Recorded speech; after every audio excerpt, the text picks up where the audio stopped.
Welcome back, and thank you very much for staying with us.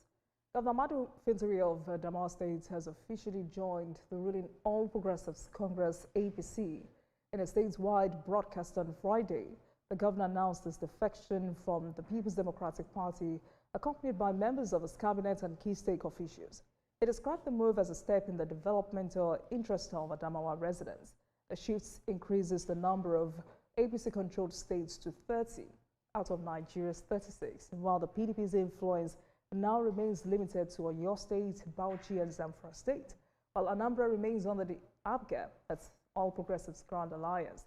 Abia is led by the Labour Party and Osun is controlled by the Accord Party. Tonight, let's speak with Leah James, Commissioner for Information at Adamawa State. Also on the program tonight is Dogo Victor, is PDP's Publicity Secretary at Adamawa State, now former PDP Publicity Secretary as a result of this defection. Gentlemen, thank you very much for joining me on the program. Good evening to you. Good evening, my sister. Honorable Commissioner, let me start with you. Governor Fintiri's defection is to the ruling political party, potentially hands the APC control of 30 states across Nigeria. What does this mean exactly? Because this is a governor that is not even seeking a re-election. Thank you. Yeah, most welcome. His Excellency, Right Honorable Ahmadu Umaru Fintiri, today, being 27th February 2026, has officially defected from People's Democratic Party, PDP, to All Progressive Congress, APC, together with his Executive Council, special advisors, principal special advisors, senior special assistants, and other appointees of the government. Together, they have defected to the ruling party. This is because we believe in the ruling party. We can align with them and with the national level to ensure that we benefit also from the dividend of democracy. Actually, our executive governor is not seeking for the re-election, but he's a Nigerian. He believes in the development and growth of Nigeria. So him being defecting to All Progressive Party is not a regret because he still needs to do more. He can contest, he can support, he can also, like any other Nigeria, contribute his quota towards the development and growth of this country. So, and he can equally support any candidate that will come up, either as a president, senator, a governor, or any other political office. So to ensure that there's a continuity and also growth and development, not only of Nigeria, but equally of Adamawa State. So this means we should keep our fingers crossed.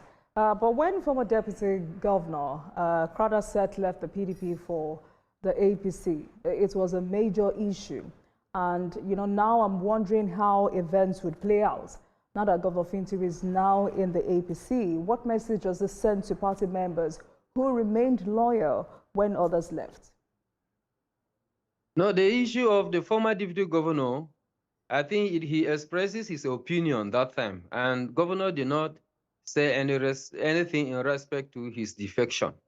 But we think this time around is right and ripe for the defection, and we believe since we are approaching 2027, we can contribute our quota to the All Progressive Party and also ensure that our people of Adamawa State also enjoy the dividend of democracy. I think it was not an issue for the deputy governor joining APC, but our own is the right time for us to join the party. And I also remember that one of the major issues he raised then was the marginalization of his people.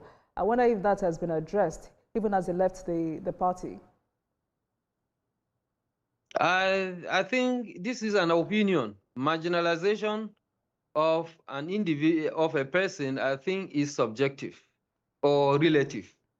Someone will think, Mr. A will think he's being marginalized, well, Mr. B will be thinking, no, he has been favored or he has been considered. So nothing like the issue of marginalization. We are coming to APC as brothers and sisters, I think they are the same people of Adamawa State we used to dine and wine together with them. Coming with them, I think we are going to mix and also support the party, the mission and the vision of All Progressive Party and the entirety, the development of the country, Nigeria. All right, let me speak with Mr. Victor. I mean, he is a party executive, now a former party executive. I wonder what position you would hold in the APC. But if you were to analyze what is currently happening with the PDP, I mean, some members of your party would say, oh, we have to blame former Governor Yesa Wike. Some are blaming the APC government for coercing PDP members. Some are blaming Governor Seyi Makinde. Some are also blaming PDP BOT. What would you say is the problem of your former party that has made remaining in the PDP untenable for Governor Fintiri? Well, I hope my audio is loud enough. Yes, it is. Yes, it is. Please go ahead. Can you repeat your question, please? All right. What has made the PDP untenable rather, for Governor Fintiri? I didn't really hear you very well, but I think you're talking about the executive of the PDP that have become today, I guess so. Yes. Well, it's quite impressive to see such a massive movement all of a sudden. I guess this is the first state that we have virtually the whole escort of the party executive automatically within a particular date deciding to take a move based on an agreement on the basis of ideology. Because if you consider what really led to this, it has to do with the foundation that has been laid before now. And the party in PDP decided that, going by the mere fact that we've been celebrated at the center by the Baba Tinubu government, having the governor having been given an award twice, and then coming to this point that he has even taken the time to come to Adamawa State to also commission projects aligning with the national plan of the country. It is best we align fully by moving to a party that has recognized, identified with us, and has given the governor that opportunity to be accepted before even coming in.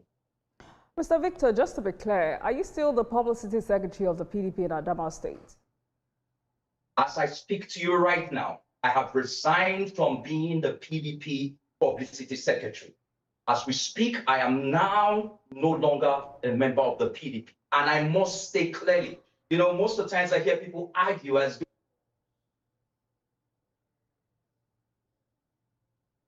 because of one personal reason or the other. If you can remember, we initiated the social mobilization office of the PDP.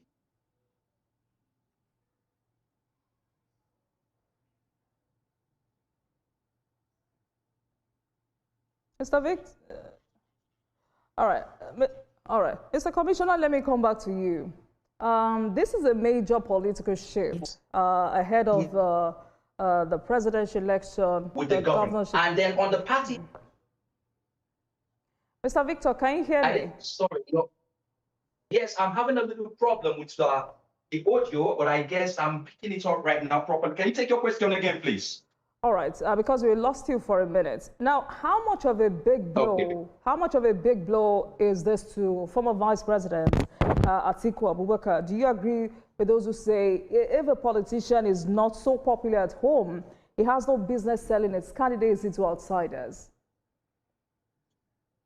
Well, I must be very sincere. You see, let's be very sincere. The former Vice President Atiku, on the platform of the ADC, I think, I'm sorry to say, I don't want to be very hard, but I think it's a lost journey because he's a man that couldn't, on his own, stay within the PDP and be able to normalize things. Because I think a leader should be someone that, from the onset, should be able to stabilize his base. But jumping from one party to the other without actually being able to have an input that can be accorded to him as a leader, and then now trying to push forward at this time that the government of the day is able to now unite people and carry us along, I think he's in the wrong place. Now, let me speak to Mr. Commissioner. I mean, basically the same question, because former Vice President Atiku Abubakar is one of the most, if not the most revered political leader from Adamawa State, and now is on the verge of contesting again for the office of the presidency. Some say for the 8th time, some say for the 9th time. How do you describe this consistency at his shot at the presidency? Thank you. In the aspect of former Vice President Atiku Abubakar, His Excellency is, I think, his own opinion. And as a Nigerian, he have every right to contest in any political party. But what we are thinking here is we, Adamawa people, Fintiri is a movement to us, for us, and to every person in Adamawa State. He is in ADC. We are not in APC. I think our loyalty, our support, everything within our might, will be devoted to the APC. And we believe in the leadership of His Excellency Bola Ahmed Tinubu, GCFR. We believe in his style of leadership, his development stride, and the way he's even impacting into the lives of the people of Nigeria. So, come 2027, we are giving votes to the president, and Atiku should also stop for his own. But I believe you will see it. 2027, Adamawa State will clinch APC by the grace of God. Adamawa State will clinch APC, or APC will clinch Adamawa State. Which is it? But I mean, here we're talking about the former vice president. So clearly it is APC versus ADC in Adamawa State. But how popular is ADC in Adamawa State? No, they may say anything, but as far as we know, ADC is not, people know it as a party, but it's not that popular. So you can see it. And you can ask any person from Adamawa State, go to 226 wards that we have, you will discover that when you shout ADC, some of these children may not even identify it as a party.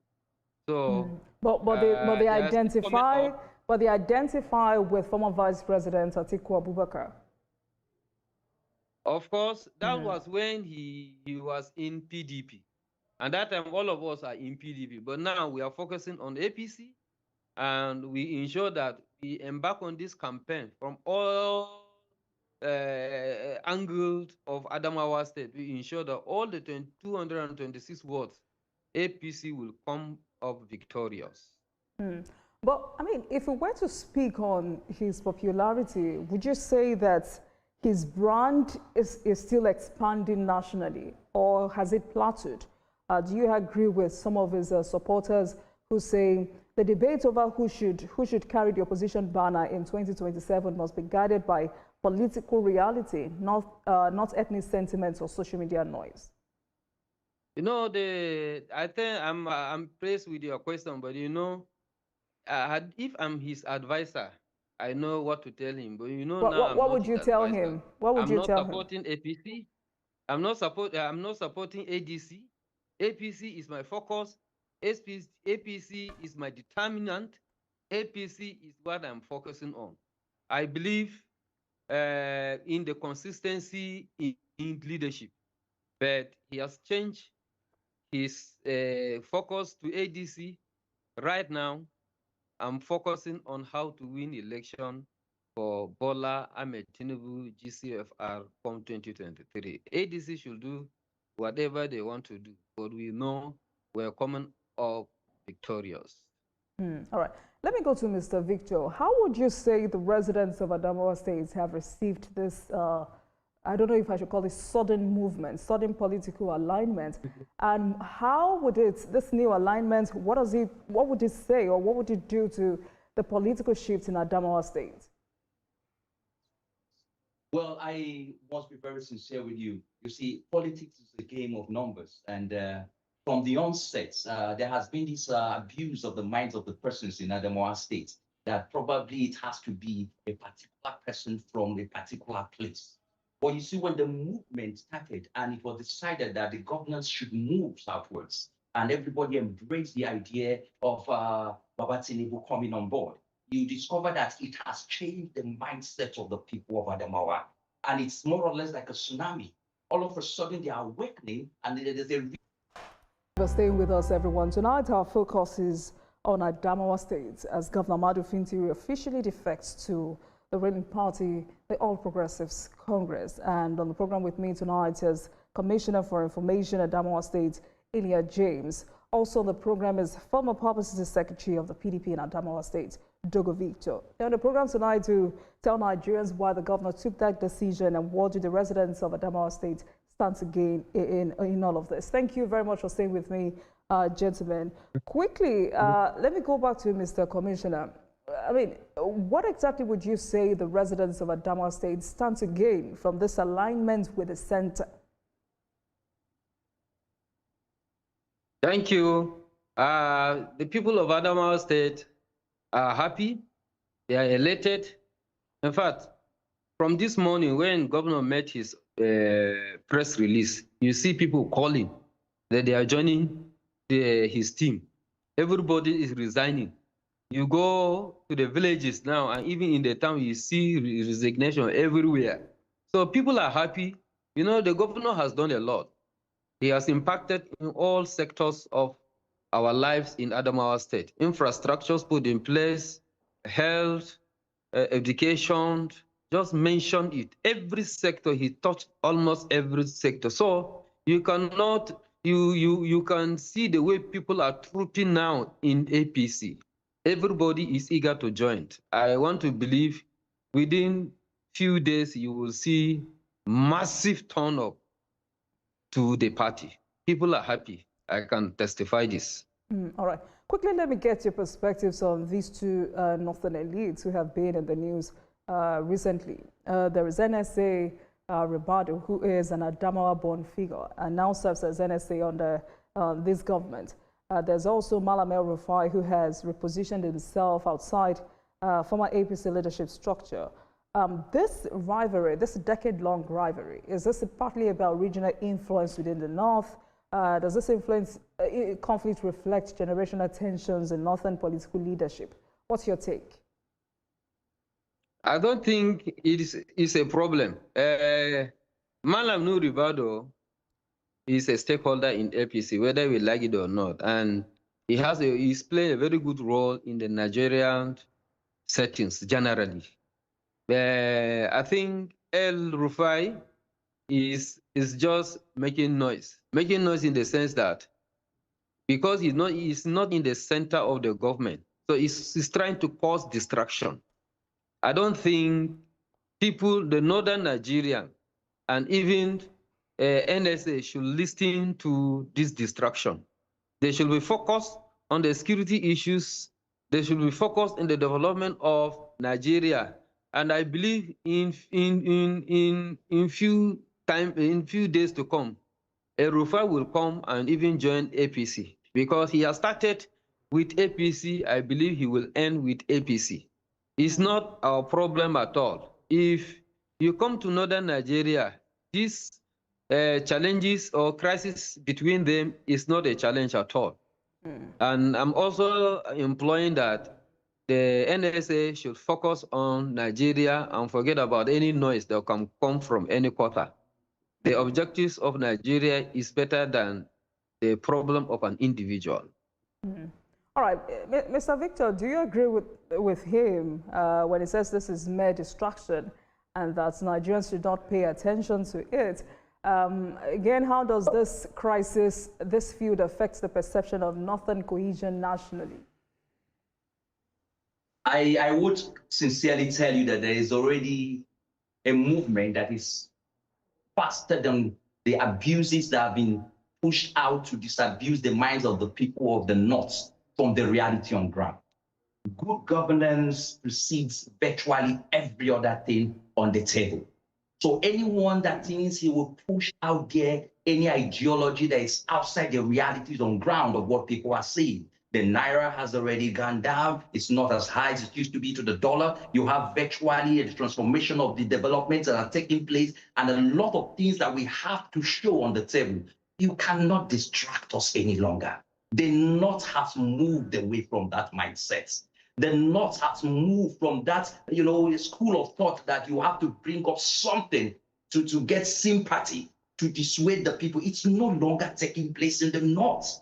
I must be very sincere with you. You see, from the onset, we've always said it, that when you have a leader that is achieving so much, the people have no other choice than to fall in line.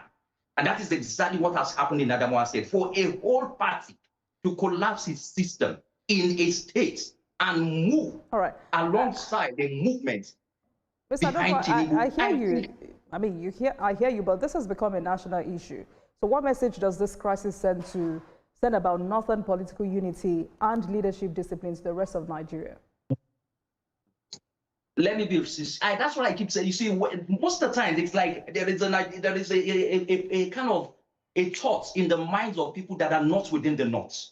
But I'm telling you that we are united because we have seen it happen.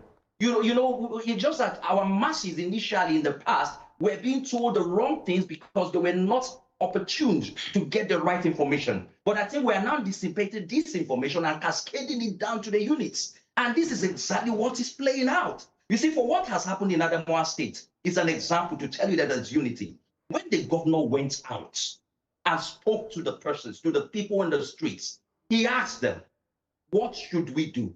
And they said, you have seen what this man is doing. And if you're moving to the APC, but I want to also say something here. There is something about the mindset of the Northerners today, and that is, Ibu is actually not what was being painted. All right. And that is what now getting into the hearts of the people. People are beginning to accept the reality. All right. That this is the man that is actually working. All right, gentlemen. ADC says this recent defection is about political survivor, but we'll see what this is about in the coming days. Thank you so much for speaking with me tonight. Leah James is Commissioner for Information at Adamawa State, and Dogo Victor is former PDP Publicity Secretary at Adamawa State. Gentlemen, thank you so much for your time. Please have a great evening.